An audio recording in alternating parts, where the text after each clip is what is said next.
వెన్నునొప్పి సమస్య. అయితే ఈ మధ్య కాలంలో మనం చాలా చిన్న వయసులోనే చూస్తూ ఉన్నాం ఈ సమస్యని. సో ఈ సమస్య వచ్చిందంటే చాలా మంది ఫీల్ అవుతూ ఉంటారు, పెయిన్ కిల్లర్స్ వాడడమే తప్ప దీనికి పరిష్కారం లేదని. అసలు ఇది ఎందుకు వస్తుంది, పూర్తిగా తగ్గించడం అంటే ఎలాగా? ఒకటమ్మా, ఇది వెన్నుపూస సమస్య ఆల్మోస్ట్ ప్రతి ఒక్కరం మన లైఫ్ టైమ్ లో ఎప్పుడో ఒకప్పుడు ఎక్స్పీరియన్స్ చేయాల్సిన విషయమే. 60 to 70% ప్రతి ఒక్కరిలో ఆల్రెడీ సఫర్ అవుతున్న విషయం. కొంతమంది ఎక్కువ తీవ్రత, కొంతమంది తక్కువ తీవ్రత, బట్ ఇది కన్సిస్టెంట్ గా ఉన్న ఇష్యూ. సో మన స్పైన్ చూసుకుంటే మనం 3 సెగ్మెంట్స్ మా సర్వైకల్, మన థొరాసిక్ అండ్ లంబర్ 3. అంటే ఇది మన లోవర్ బ్యాక్, ఇది మన నెక్ రీజన్. సో ఇది చాలా మందికి ఏం అపోహ ఉంది అంటే, మేము కాన్స్టెంట్ గా బైక్ నడిపిస్తేనో లేదా కంప్యూటర్ ముందు కూర్చునే వాళ్ళకి మాత్రమే ఈ పెయిన్స్ వస్తాయి, ఎక్కువగా స్ట్రెయిన్ అయిన వాళ్ళకి పెయిన్స్ వస్తాయి. కాదమ్మా, ఇది ఫంక్షనల్ ఇంబ్యాలెన్స్. ఇది ఏమి వైరస్ బ్యాక్టీరియా వచ్చి చేసిన డ్యామేజ్ కాదు. మన ఆహారం, జీవన శైలి, మన ఒత్తిడి, మానసిక ఒత్తిడి, స్ట్రెస్. సో వీటి వల్ల అంటే టైం కి తినకపోయినా మనకి ఈ 3 హీట్ జంక్షన్స్ ఉన్నాయి. ఒకటి కార్డియోవాస్కులర్ సిస్టమ్, ఒకటి డైజెస్టివ్ సిస్టమ్, ఒకటి యూరినరీ సిస్టమ్.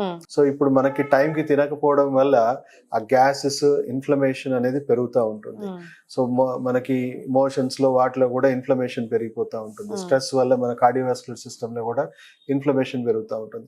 ఆ ఇన్ఫ్లమేషన్ కి, వెన్నుపూసకి అంతా కూడా డ్రై హీట్ లేకపోతే డాంప్ హీట్ తగిలి డిహైడ్రేట్ అయిపోతా ఉంటది. ఆ డిస్క్లన్నీ, దాంట్లో ఉన్న ఫ్లూయిడ్స్ అన్ని కూడా డిహైడ్రేట్ అయిపోవడము, డీజనరేట్ అవ్వడము, డ్యామేజ్ అవ్వడము, బోన్ కూడా అరిగిపోవడము అనేది జరుగుతూ ఉంటుంది. సో స్ట్రెంగ్త్ తగ్గిపోతా ఉంటది. ఫస్ట్ స్టేజ్ లోనో సెకండ్ స్టేజ్ లోనో అందరం ఉంటాం, కానీ సెకండ్ స్టేజ్ దాటిన వాళ్ళకే కొంచెం పెయిన్స్ అనేవి స్టార్ట్ అవుతాయి. సో సెకండ్ స్టేజ్ దాటిన వాళ్ళకి కొంచెం ఎక్కువసేపు నడిచినా, ఎక్కువసేపు స్ట్రెయిన్ అయితే అప్పుడప్పుడు మైల్డ్ గా నెక్ పెయిన్, బ్యాక్ పెయిన్ తెలుస్తా ఉంటుంది. తెలిసే అవకాశమే లేదు, ఎందుకంటే స్ట్రక్చర్ లో స్ట్రెంగ్త్ ఉంటుంది కాబట్టి ఎక్కడ కూడా పెద్దగా ప్రెషర్ అనేది ఉండదు. సో ఆల్మోస్ట్ సెకండ్ స్టేజ్ దాటాక కొంచెం స్ట్రెయిన్ అవుతే మైల్డ్ గా పెయిన్స్ రావడం అనేది స్టార్ట్ అవుతుంది.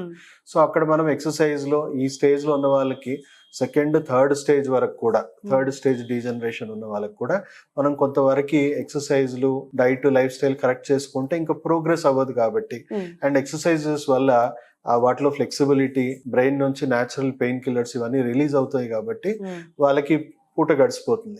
ఏ పెయిన్ కిల్లర్ వాడాల్సిన అవసరం లేదు. కానీ చాలా మంది ఏం చేస్తారు, అలోపతి డాక్టర్స్ ని అప్రోచ్ అవ్వడము, పెయిన్ కిల్లర్ తీసేసుకోవడం. అంటే ఆ పెయిన్ ని వాళ్ళు ఎక్సర్సైజ్ ద్వారానో దేని ద్వారానో చేయకుండా వాడేస్తారు. సో దానివల్ల పెయిన్ కిల్లర్స్ అతిగా వాడే వాళ్ళకి కిడ్నీ ఫెయిలియర్. అంటే పెయిన్ కిల్లర్ పరిష్కారమా, ఇక్కడ ఉన్న ఇన్ఫ్లమేషన్ తగ్గిస్తుందా, ఫంక్షనల్ ఇంబ్యాలెన్స్ తగ్గిస్తుందా అంటే ఏమీ చేయట్లేదు. కేవలం ఆ సెన్స్ ఆఫ్ పెయిన్ ఏదైతే ఉందో ఆ సెన్సేషన్ ని మటుకే బ్రెయిన్ లో బ్లాక్ చేస్తుంది, అది కూడా కొన్ని గంటల వరకు.